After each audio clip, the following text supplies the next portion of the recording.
friends, Romans, countrymen, lend me your ears. Ladies and gentlemen, you are tuned to the MC Lars podcast. It is Monday, September 23rd, episode 56 with Insane Ian. I just finished a great tour with the Aquabats and Cuckoo Kangaroo. Thank you everyone who came out. It was awesome. Those guys are so much fun. And I can't wait to hit the road again with them sometime. I'm going on tour, October, for all the tour dates, mclars.com/tour. We're going on the West Coast. We're starting in San Diego on October 4th. October 5th, Costa Mesa, San Francisco on my birthday, October 6th. The 8th, Bellingham, Washington, Portland, Oregon, Seattle, and Denver. That's with Oakley Dokley. They dress like Ned Flanders and perform Ned Flanders music. So it's my kind of band. Nettle, heavy nettle, they call it. What else? Oh, this week's episode is brought to you, of course, by the Patreon Larsens. And if you want to be on the MC Lars podcast, give a shout out, tell a story about how you first heard me, a show memory, please join at patreon.com/MCLars. It allows me to keep making this content, this free podcast content, and it helps me do all my videos and everything. Shout out to the new Patreon supporters, Juliet, Chewy Shaw, and Alex Mason. And shout out to the old ones, Christopher Sutton, Ben, and Josh. Thank you very much. I don't know if y'all noticed, but I brought 27th Street back. What? 27th Street is a comic strip I started almost 20 years ago in my dorm room at Stanford, which is crazy to think it's almost been 20 years. I've outlasted Calvin and Hobbes. What? No, but my art is no Bill Watterson. But I enjoy doing it, and it's been intermittent over the years for sure, but it's back. I'm doing it every Tuesday. A new comic drops on Instagram and Tumblr. I'm not posting them on Facebook and Twitter. I might post like updates when they're a bunch up, but if you want to get that comics flavor, follow me on Instagram or go to comics.mclars.com. That redirects to my Tumblr, and you'll see my decades, of comic strips. So I did a book in 2006. I should do another book of the newer ones. I'm utilizing a more of a square format because it's more conducive with Instagram. So that's what's up. I'm also bringing back the Hatchet Chats. I've been talking about that forever. That's my history series of ICP. I have a few friends helping me on the production and writing. So it's busy, a lot of changes, a lot of exciting things, and I'm feeling great. Just everything is awesome. So check out my interview with Insane Ian. I told Frontalot how he gave him a shout out and was so effusively supportive and positive about Frontalot's new record. And Frontalot thought that was really sweet. So look forward to a collaboration between them coming very soon. Insane Ian is one of Frontalot's favorite comedy musicians, and we talk about Ian a lot. We listen to him in the van on tour.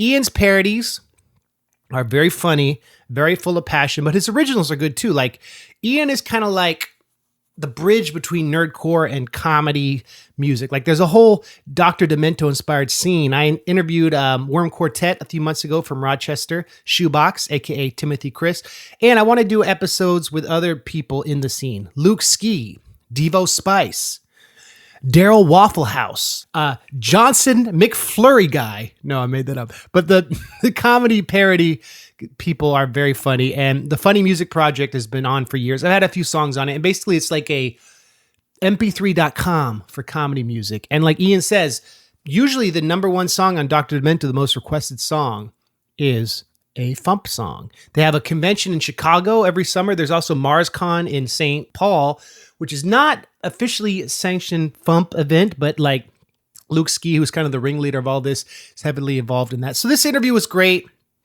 Ian's a very positive, sweet guy. He's very, He's very good at doing interviews because he'll say precisely what he's thinking very effectively, and then he'll stop talking. And then we'll move on to the next thing. Sometimes we interview people, they just go on and on and on and repeat themselves. Ian is like very rehearsed at doing interviews. He's very press media savvy. So it was refreshing. Not that I don't like people who talk on and on and on. And when I do interviews, yes, I've been known to do that. But this is my interview with Insane Ian. Check out his music. And thanks for listening. Ian, thank you for being on the podcast.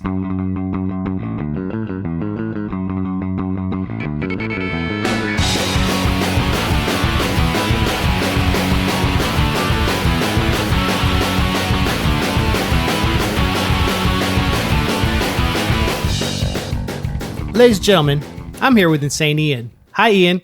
Hi, Lars. How was that intro? That was very nondescript. I enjoyed it, yes. Tell me, Ian, why do you make the demented songs that you make? What inspired you? And Just talk to me about your inspirations. Sure. Well, I mean, I think it's kind of obvious from my stage name of Insane Ian that I'm kind of influenced by Weird Al Yankovic. So yeah, I grew up listening to Weird Al. Was that? No, just kidding. Yeah. You maybe have done a song or two with him, so I think you know the guy. I came from a family of filk performers, so I'm quote unquote a second generation nerd musician. So I do comedy music based on nerdy subjects, kind of as a combination of my influences at a young age. My parents used to go to conventions across the land when I was but a wee child, as the group the Omicron SETI 3, doing filk songs about Star Trek and Simon Jen and other science fiction and fantasy stuff. And I grew up watching that, and I grew up listening to Weird Al, and now I do that same thing, only different. I didn't know your parents were musicians in that genre. That's awesome. Yeah, I grew up around filk performers. My parents, like I said, were a group called the Omicron SETI 3. One of my earliest memories is being at a convention in New York, and my parents are performing a song called "The Captain and Miss Piggy," one of their few funny songs. Most of their songs were serious, but this one was an actual funny song. Ironically, one they did not write themselves, a friend wrote. But in the front row, singing along, is Isaac Asimov. That's amazing. What a memory. Yeah, so, I was like 6 years old when that happened, so. What was your first Insane Ian song? The first Insane Ian track wasn't even a song, or at least the first one that got released. I was recording stuff on cassette and sending it to Dr. Demento for years, like in high school and stuff, but none of it ever got played because the recordings were terrible. I didn't have a band or any way of playing music. I'm not musically inclined myself. My mom can play guitar, but I'm not really super skilled with instruments. So I was taking my Sega CD and putting CDs in it. My Sega CD also had a karaoke feature, so it would remove the vocals from any CD. And I was using that. I connected my Sega CD to my tape deck and would record parodies that way. And send them to Dr. Demento. And because they were terrible, rightfully, they never got played. But the first released Insane Ian track was on the first fan-made Weird Al Yankovic tribute album called Prosthetic Lips. But it was released as if the hero worship in my name isn't obvious enough. That wasn't even released as Insane Ian. That was Insane Ian Bonds, and Insane Ian was in quotes. So, the whole hero worship was really on my sleeve in that one. When did you drop that? When did you? Pretty much immediately after. Yeah. I don't know if you heard, I did a podcast with this guy, Weird Paul. Have you heard of him? I have heard of Weird Paul. And I read an article about Weird Paul from this fan of mine who has also been contacting me about the Logan Awards and Logan Whitehurst, and does a lot of outsider music stuff in his column. And I read about Weird Paul, and I saw your interview with him. So yeah, I'm familiar with him. How many artists do you think there are that are so inspired by Al that they created something describing them and then their name? That's kind of a thing I've noticed about comedy music in general. Comedy music tends to have, like, you either go with the wacky name, like The Great Luke Ski, or Devo Spice, or Worm Quartet, or you go with your real name, Steve Goody, Carla Ulbrich, Tom Smith, Jeff Whitmire. There's never, like, the middle ground. There's either completely extreme of a crazy name, or no, I'm going by my real name. Right. Jonathan Colton, yeah. That's the example. But how many people who have like an adjective than their name? I can think of you, Paul, and Al. Well, Luke has, the Great Luke Ski, and that's more of a play on the Great Gonzo. That's why the Great isn't capitalized. I didn't know that. But there's a couple. Austin Ashleman from Smashy Claw used to go by Odd Austin. Oh, yeah, I remember that. He doesn't go by that anymore because he doesn't do parody anymore, and his stuff is very They Might Be Giants Joko influenced now. And he's a great musician. But there's still a couple out there. There's Wacky Ben, But yeah, it's definitely a prevalent adjective name kind of theme.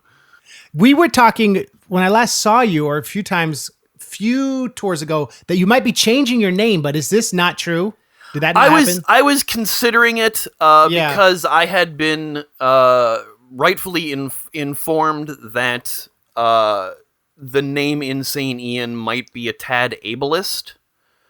And it's not ever something that I had considered when I came up with the name more than 20 years ago, when ableist language wasn't really a issue like it is now. So explain what ableist means to people. That might be a new word for some of our listeners. Okay, so ableist language is basically language that was used previously to hurt people who were differently abled.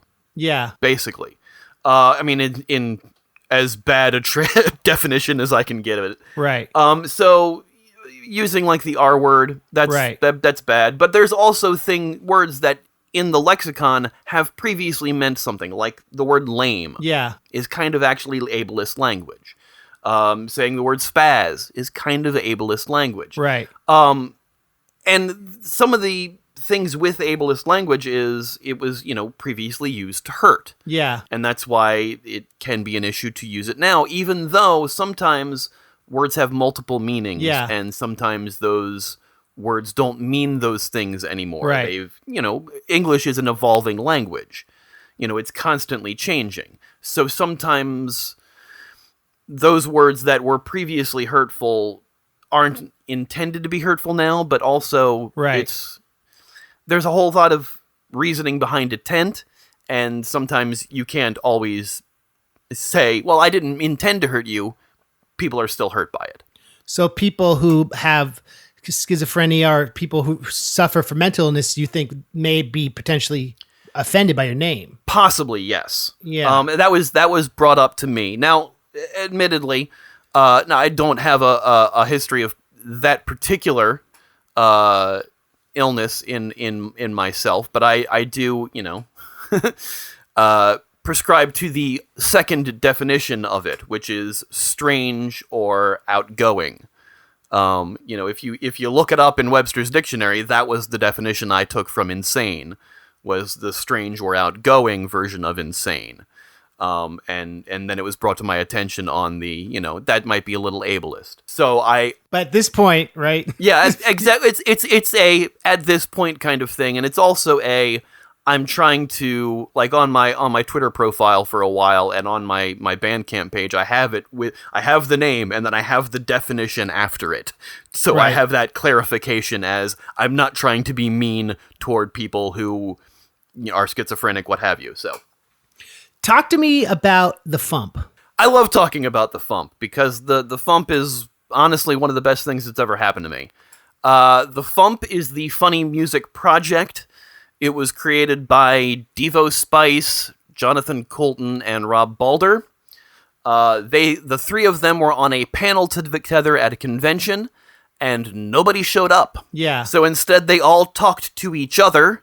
And kind of got ideas from Joko about his Song a Week thing that he was doing, and decided to put that format into releasing comedy music. So Rob Balder and Devo Spice put the website together, teamed up with a bunch of top musicians from the Dr. Demento show, which became the core foundation of the group, and the Funny Music Project was launched in 2007. The first song on the website was C is for Lettuce by Worm Quartet.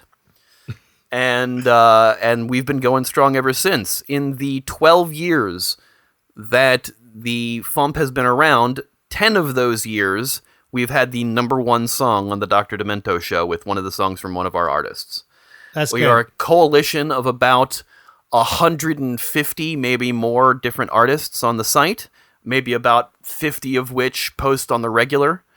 And I say 12 years we've had number one. This year isn't over yet, and we are very close to the number one song this year also being from the FuMP. So the only year we missed was last year, because I think Weird Al beat us with the Hamilton Polka. I think that was the number one song last year. I could be wrong. That's okay. But we've beaten Al every other year. So wait, so you're saying that's the only year, is if I'm doing my math correctly? Yeah. Yeah. Wow. So since 2007 to 2017, we had the number one song. One of the number one songs has been from our site, from one of our artists. We release 2 songs a week for free under a Creative Commons license, or for $1 for a high-quality download. And then every 2 months, we collect all the songs onto a CD. And we are, I think, releasing volume 77 as of this recording. Who are the core members? The core members of the FuMP are Devo Spice, the great Luke Ski, Tom Smith, Jared Ringgold of Possible Oscar, Worm Quartet, Shoebox of Worm Quartet, Chris Mezzalesta of Power Salad, Carla Ulbrich, and Mikey Mason, and myself. Wow. I was invited into the core membership after a couple of years. A couple of people who were on the core, Spaff, Rob Balder, a couple people stepped down because they weren't really involved in comedy music anymore, and them being on the core didn't really make sense for them anymore. So we invited new members into the core membership. And what the core does is they help with making the decisions overall with a lot of the stuff that goes on behind the scenes with the FuMP. People can submit songs to the FuMP. If you have a funny song and you want to submit it to the FuMP, there's a little button on the sidebar to submit it. The core membership votes on the song, whether they think it's funny for the site, and then it gets either approved or not, and then goes up on the site, and then you get your royalties from that. So MarsCon isn't a FuMP convention, but a lot of FuMP artists play it, right? Yeah, exactly. Yeah. The MarsCon is a science fiction convention out in St. Paul, Minneapolis, that Luke Ski runs the music track for, and so maybe about a good handful, about 10 or 12 comedy musicians go out there to perform. And then we have FuMP Fest, which is the Funny Music Project's comedy music festival, which is kind of a convention also. And we just had that at the beginning of August, so that this year's has already passed. But we do that every year. We have about 15 or more comedy musicians come out doing hour-long sets. We have panels, like, you get to talk to our guest of honor. This year we had the Double Clicks. We have question and answer sessions with them. We have a contest so that audience people can participate, called Dumb Parody Ideas. So you have a stupid parody that you think is kind of funny, but also kind of stupid. You get on stage and you do a verse or a verse and chorus, and then the audience votes on their winner, and you win a golden spatula. We have a FuMP game show with testing your FuMP knowledge and stuff. So it's a big comedy music convention. Next year, we are hoping to have Dr. Demento be our guest of honor for the 50th anniversary of the Dr. Demento show. Where is FuMP Fest hosted? FuMP Fest is where I am, here in Chicago, in the Chicagoland area. When I met you were in Baltimore, right? I used to be in Baltimore. I moved to Chicago about 3 years ago. So let's talk about that. Which city do you like more? You know what? They're both really great cities for the arts. Yeah. Baltimore has a huge arts community, but it is very much on the kind of localized to Baltimore arts community. They have a decent comedy scene, lots of open mics there. But I moved to Chicago because their comedy scene is a little larger. And comedy music is kind of a bigger thing. And also, for FuMP Fest, we didn't have anybody who lived here. We chose Chicago as our central location to have FuMP Fest because it's kind of in the center of where everybody is. We have people coming from all over. So I also moved here to kind of be the person on the ground to help do the promotions. I do the PR for the FuMP. So I write their press releases and I handle the social media and stuff. So I'm the guy on the ground here trying to get the groundswell of promotion going for the festival. So I figured moving here would be good in that sense too. And also, as an actor, moving to Chicago is like number 3 behind LA and New York. So that works out for me too. So. And I'm sure, like any underground music festival, it's largely a labor of love. I imagine. Absolutely. Yeah. Absolutely. It has to be, because otherwise you're, not going to... You have to be realistic about what kind of money you're going to make. Well, how many people come to it usually a year? The year we had Dr. Demento was the biggest crowd we had. So we're hoping to get back to that. But we're always trying to get, more local people involved in it and in coming to the festival, because there's a lot of comedy music performance things that go on in Chicago proper, and we're trying to get them to come out. So we have some local comedy music performers that are here in town come be a part of the festival every year. So like one or two that I've seen, I go, hey, we should invite them to FuMP Fest, and tell Devo who books everything. Hey, cool. This week, I am doing work as an extra on Chicago Med, so... Hey, that's tight. Yeah, so it's kind of funny. I've been living in Chicago for 3 years, and this will be my 5th time on the show. So... That's cool. But yeah, no, I do work as an actor to pay my bills right now, besides doing temp work. I am working on a song about being a temp called It's Hard Out Here for a Temp. Patreon.com/InsaneIan. I do a brand new video every single week. When you do your parodies, where do you get your backing tracks? A guy named Ben Stahl, who was a friend of mine back in Baltimore. And Ben was a wizard. He could play every single instrument, ape every single style perfectly, and he and I collaborated quite a bit on my first 3 previous albums. We don't get to work together as much as we liked to anymore, but there are still other people that I can hire to do backing tracks with. Again, Austin Ashleman, Jace McLean, Bone Cage, Jake Dewar, who does comedy music, who I just met, and he also helps out artists around town with doing backing tracks. So, because I have no musical talent myself, I use other friends. That's cool. And so, what do you think is your favorite, best sounding parody? Probably my TikTok parody, Dig Dug. We did an entire EP about Harry Potter. Weezard. As parodies of Weezer songs. Yeah, Weezered. Yeah. And so that one, I think those sound really, really good too. I think those sound really close to the originals. I just did a Beatles EP that's all songs about the MCU called Meet the Avengers. I don't know if you knew this, Al, he's not doing parodies anymore. He told me he was going to stop. Who are the next great parody people? Luke Ski is always top of everybody's list. Yeah. He's the most requested artist of the Dr. Demento show for the 20th century. Devo Spice is still doing great stuff. Steve Goody does fantastic parodies, and all of these artists are on the Funny Music Project. They're on the FuMP. Interesting. I've heard it's because also now with YouTube, you can't monetize parodies as easily. Yeah, it's a little tougher.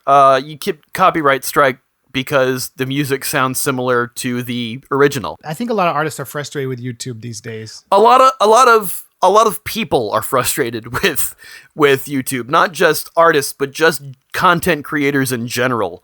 A lot of the gaming channels that I watch are frustrated with it because of certain stipulations that YouTube has somehow randomly put on it, and the, cursing the algorithm left and right. So yeah. And here's the thing: comedy is subjective. Right. Anybody can say that's funny, that's not, but that's only your opinion. What's funny to one person may not be funny to another. And while Rocka Rocka Ali definitely has his fans and people who think he's funny, I am not one of them. I have not laughed a single time at any of the songs of his that I've heard. So he won't be headlining FuMP Fest. No, probably not. And not that that's my decision. That's right. Up to Devo Spice. But at the same time, I would definitely be saying I'm not going to stick around for that show if he is. It is subjective, but don't you feel like social media metrics and stream numbers and plays kind of like it's a trial by your jury of your peers, right? It absolutely is. I definitely agree with that. But that's, I see that and I always go, well, there's no accounting for taste. So it's all dependent on a person's taste. And, the metrics show that certain people have this taste. Some people don't. Sometimes people have bad taste, and racist comedy is definitely not funny, and it's unfortunate that gets his racist songs get attention, which I think is very offensive. Comedy is supposed to punch up. Yes, punching down is never a good sign. I mean, people are talking about Dave Chappelle's new special and talking about how he's making rape jokes and all this stuff, and it's his transphobia coming out in his comedy, and none of that is punching up. It's all punching down. Punching up is you're supposed to be making fun of the people in power, and punching down to those who are already struggling. That's, hurtful. And people always say, well, comedy's not supposed to be nice. Comedy's, if you're hurt, that's your fault. Frankly, that's bullshit. It's not. It's on to the person who's causing the offense. It is never up to the person who's offended whether they get offended or not. You can't help being offended. That's human nature. If you have offended somebody, apologize for that shit. But, that's a whole nother rant for a whole nother thing. That's a good point, man. Yeah, you put that super well. Like Mad Magazine would always punch up. Weird Al punches exactly. up. And that's exactly what you need to do with comedy. Comedy is meant to bring joy and laughter, and as soon as it stops doing that, it stops being funny. So Rekka Ali being born in Israel, doing like songs about like Jewish humor and stuff. Can you make fun of your own ethnic You can group? absolutely make fun of your own group. Yes. Yeah. I mean, one of the comedians that I really like, Denny Sexbang from Ninja Sex Party, he's Jewish and constantly makes Jewish jokes. That's fine. But yeah, and there is that line of people wondering, oh, are they? Can they do that? But Right. Yes, there is that kind of crowbar separation of that's okay. And I think something we all learned from Al, people like in the FuMP and in nerdcore and everything, it's like you can be funny, and if you can also be in good taste, and in a way that makes it funnier because more people can listen to it. Kids can listen to it. Absolutely. That's the difference between like the broader YouTube comedy and our niche movements, because we don't go for the easy jokes, easy targets. Exactly. Yeah. Any easy targets is usually ourselves. What are your thoughts on the current state of nerdcore, and who are some of your favorites in that genre? There's a kind of a divide in nerdcore because you have your old school just doing recordings nerdcore, and then you have your straight up just doing everything for YouTube nerdcore. That's good. And there's definitely a solid divide between the two. There are great artists on both sides. I mentioned Bone Cage. Bone Cage is technically nerdcore with a lot of the stuff that he does. Dan Bull, whom you've worked with. Shout out to Dan. Game Boy Jones, JT Music. These are all the YouTube nerdcore guys. And then, of course, you've got nerdcore. I don't want to say nerdcore proper, but nerdcore 1.0. You've got, of course I listen to folks like Kadesh Flow and MCOMI, and you got Creative Mindframe, and you've got Wreck the System, and a lot of the newer nerdcore folks that are over there they're all doing great music, Right. and there should be some sort of collaboration that brings both sides together. There should be somebody that works with both of them. And I think you and Megaran are the only two that I can think of that bridge that gap. That's a nice compliment. Thank you. Because you guys do a whole lot of YouTube stuff, and you work with a couple of YouTube folks. I mean, you've worked with Watsky, you work with and Watsky I wouldn't categorize as nerdcore anymore. Right. A lot of his early stuff definitely was on the nerdcore tip, but I don't know if any of his more recent things have been. But Dan Bull definitely, and there's that is that crossover there. But a lot of the other artists that I've mentioned, they had a nerdcore gathering in Austin, Texas, back I think at the beginning of August. That was a 1-day thing, and it was all YouTube nerdcore folks. That's cool. That's very cool. I bet that was well attended. And they don't, as far as I know, they only put out like singles. I don't know of them putting out albums. Right. When I say they, I mean the YouTube ones. It's very new artist model kind of stuff. Yeah, it really is. It really is. It's just, here's the video. You can download the single. And the game that came out tomorrow. Exactly. That's the thing that really is key with that is they jump on like, hey, here's this new media thing that's coming out today when this video drops. And I also tried to do a song a couple months ago.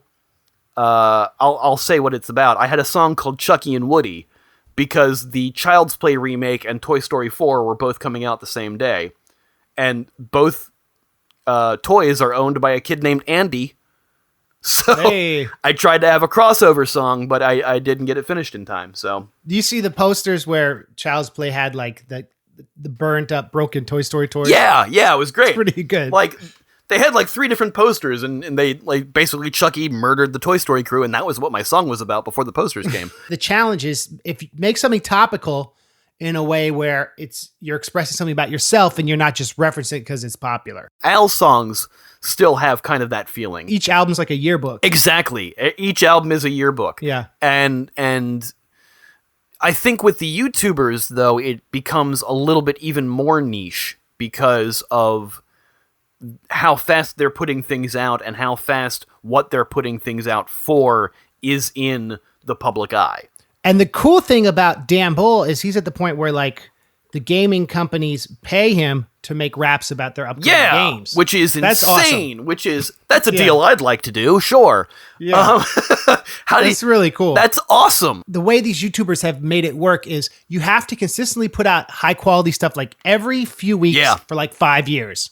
And just do it. And I think the old model of nerdcore, like that schism you mentioned, is because we looked at it differently. We were like, well, I'll put out an album every 4 years and I'll have a big YouTube video that I'll spend $5,000 on that will lead up 6 months before the album comes out. No, it's like we're dinosaurs kind of in how we see media. A little bit. These kids are fast and their stuff looks and sounds amazing. So therefore, they're going to make hella money. They're fast and their production quality is so high. Yeah.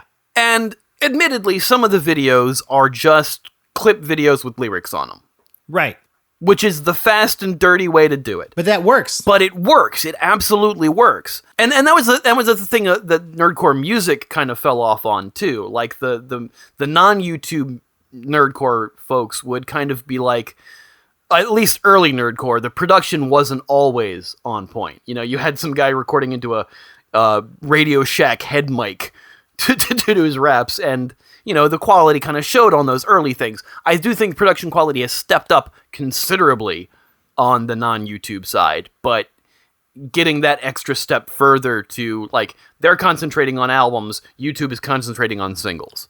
And the singles are definitely pushing that further. And you can't spend more than a year or even 6 months on an album. Or maybe, I think you have to boom, boom, boom, which can be exhausting, which is why people like Adam Warrock and people stop, you know? Dr. Awkward hasn't put out anything in a while, and Adam Warrock has basically retired. Zealous One retired.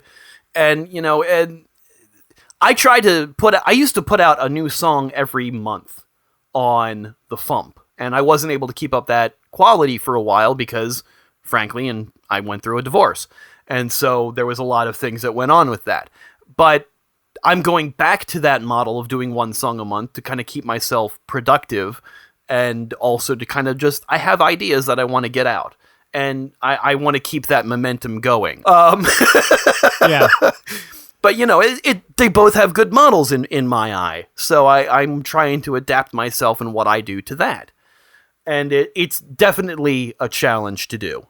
Yeah, and it's this being consistent. Let's talk about your music videos. You have quite a few. Some of them, the quality, I really like the one where you dressed like Luigi. Mario. Talk about that one. That was the Babam video. That was my Bruno Mars parody of Grenade.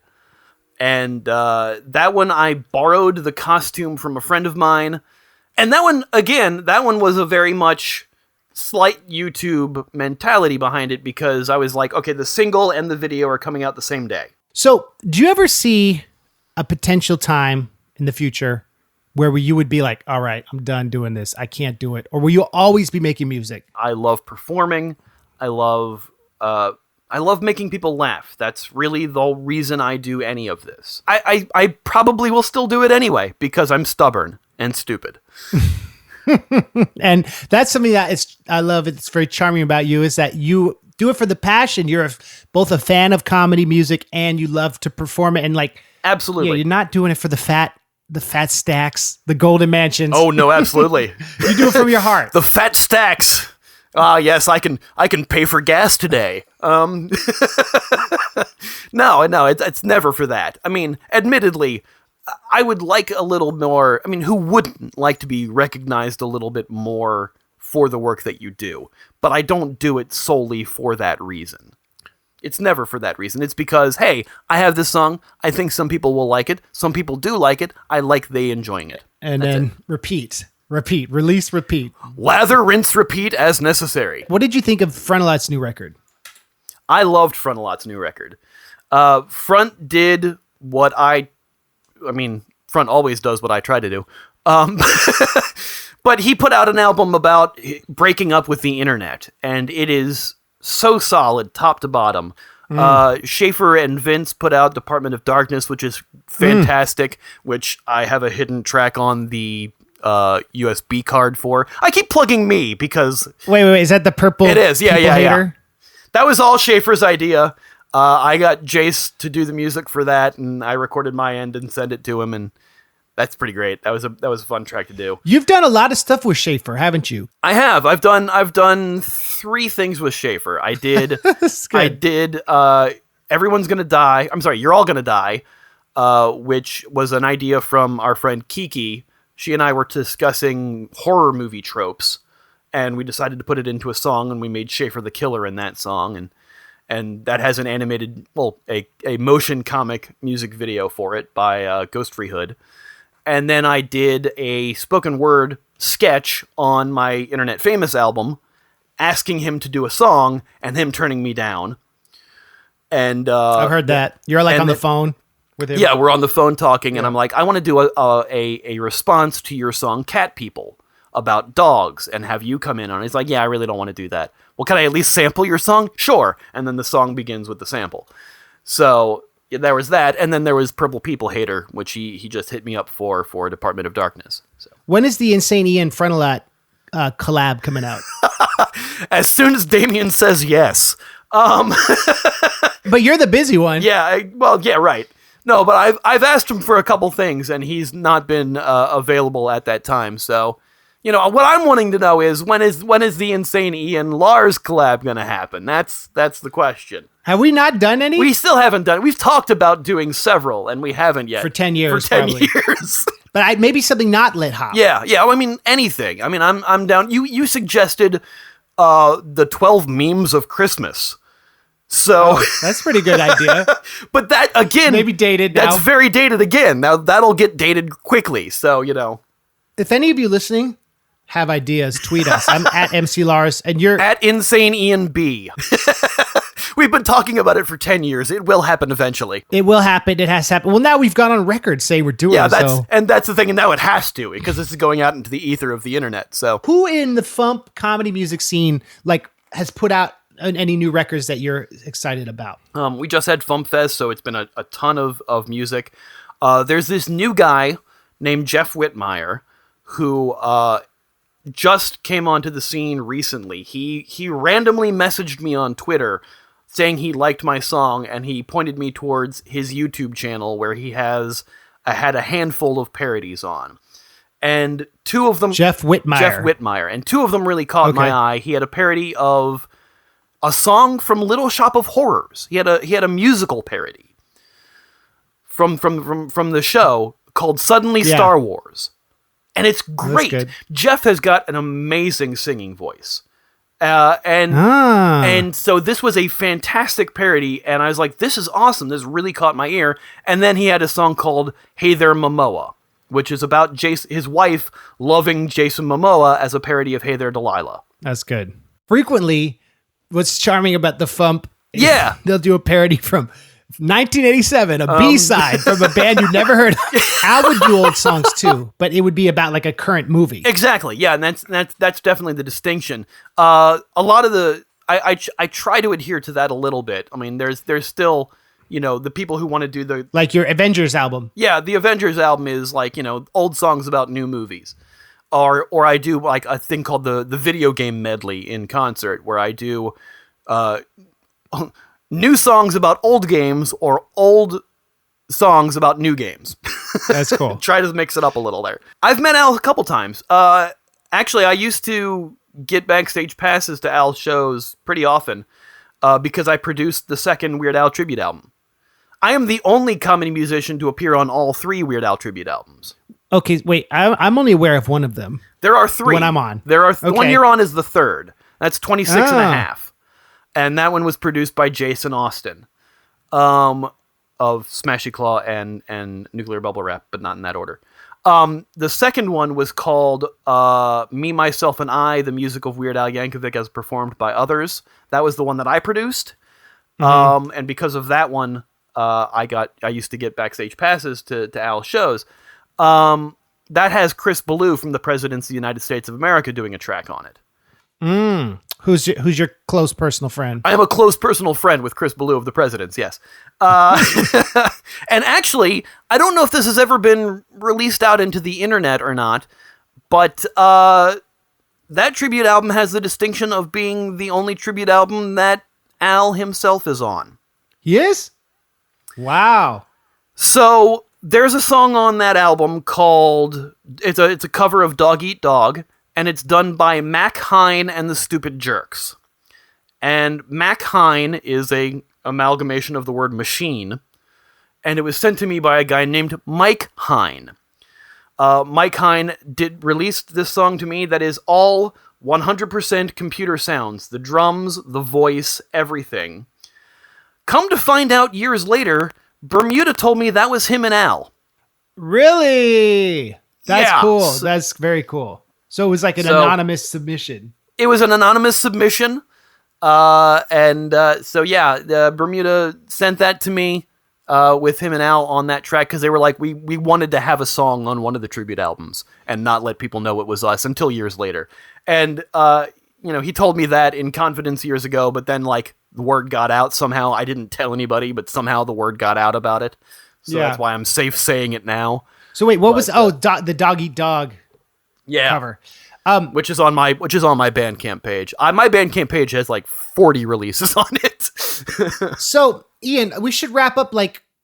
I know Dr. Demento plays a lot of the FuMP artists. Where can people hear Dr. Demento's show these days? Dr. Demento is at drdemento.com. He does new episodes every single Saturday. Plus, you can check out the archives with all the old stuff. And we have a Facebook group that is adminned by me. And Dr. D's in there all the time, too. So you can holler at Barrett Hansen. That's right. Let Barry say hi. And also, of course, the songs of the FuMP are on the FuMP. TheFuMP.com, TheFumP.com. New songs Tuesdays and Fridays, and occasionally Sundays. I know you've got a Patreon, and I also know that you are known for opening a lot of shows. Do you have any songs about being an opener? Wow, what a completely not set up setup. Yes. I'm kind of perpetually an opening act. So I thought if we're going to be the opener, let's make it a grand opening. And that's what this brand new song is, available on my Patreon for August. And youtube.com/InsaneIan? That is correct. youtube.com/InsaneIan. And if I didn't mention it before, insaneian.bandcamp.com for all your Insane Ian needs. And I'm looking forward to that Insane Ian Frontalot collab. Oh, me too. Coming out in January. Hey, no, you can't say that now. We don't know. 2040. We'll both be in walkers at the time. Ian, thank you very much. I know you're a busy man. I appreciate your time. Thank you for having me on, man. It's been a blast. Thank you for letting me yammer at you for an hour, and I'm glad you finally got a couple words in edgewise. That's good. So you're a great person to talk to because you know a lot, and you're a great guy. You're just the nicest person in the world, and also always a pleasure to be around. Oh, thank you. That's sweet. And say Ian, good man, good music. MC Lars, an even better man. Check out his flavor. Peace. Peace.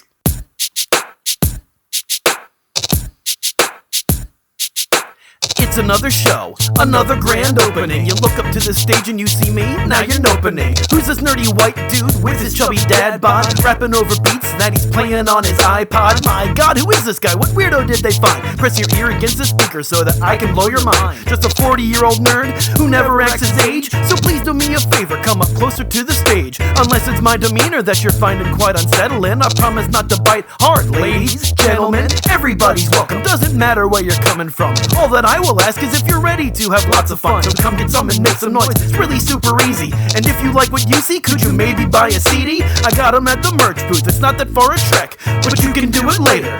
This is my sound check. It's a grand opening. You gotta start with me. I'm just the opener, maybe not who you wanna see. I'm here to set you up and knock you out, and that's a fact. A grand opening from this opening act. I know you're only here to see the other bands. It's not like I need fans, but I could really use some fans. Now you don't have to worry, I'm not up here long. By the way, did I mention you can find me on Patreon? I'm here to warm you up as I rap and dance and sing. If no one pays attention, well, it's kind of embarrassing. But here's the thing, I'm used to it. Occasionally I'll bomb. Did a show for 3 people once, and one was my mom. Well, that's my lot in life. I don't mean to be a whiner. Always a bridesmaid, never a headliner. But what could be finer than to entertain you? Performing while you order drinks is just what I do. As the opening act, I get such little respect. But I'm the only one on stage now, last time I checked. And all those other acts that you came here to see, I'm not opening for them, they're closing for me! Actually, that's not true at all. Please don't tell them I said that. I really need this gig. It's a grand opening, you gotta start with me. I'm just the opener, maybe not who you wanna see. I'm here to set you up and knock you out, and that's a fact. A grand opening from this opening act. It's a grand opening, I'll make you love me. I'm just the opener, maybe not who you came to see, but I hope you like my set and I make an impact. My name is Insane Ian, I'm your opening act.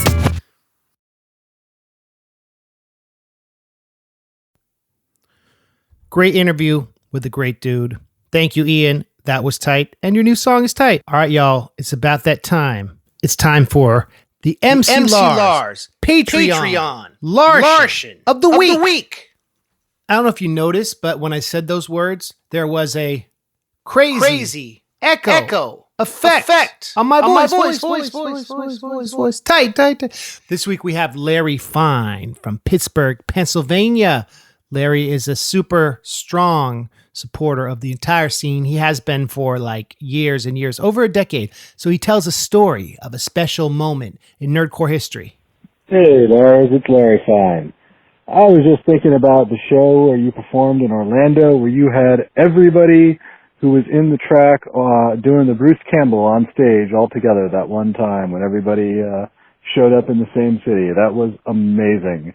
Seeing Bruce Campbell with everybody's verses in there, and everybody jumping on stage, and Schaefer just sweating so hard that he made the floor slick. It was an amazing show.